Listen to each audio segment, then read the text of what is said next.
الله. أولا السلام عليكم ورحمة الله وبركاته. بعد السلام أنا قوم قاعدة حمد عبد القادر محمد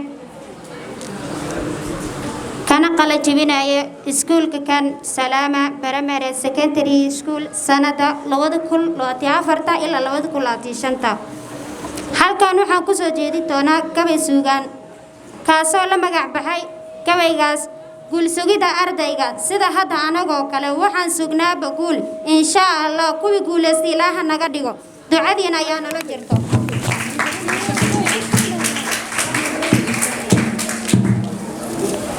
بعد السلام waxaan halkan ku bilaabayaa gabaygii suugaaneed oo la magac baxay guulsigida ardayga guusha ardaygu waa meel gacan adag bay ku gaaro gogol xaadkeedu yahay korfeen iyo dadaal badan gabal bay la kaceysaayo goortuu hurdadiido geer walba la taagno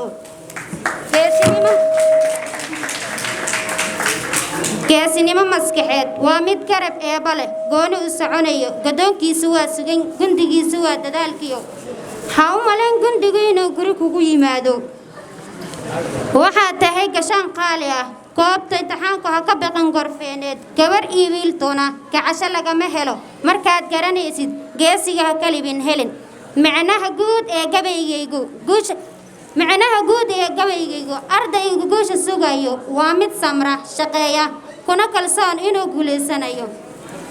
guusha ma timaado si sahlan balse qof ay ka go'an tahay baa hela insha Allah kuwi guuleysta Allah naga dhigo idinkana ducadiina ha nala jirto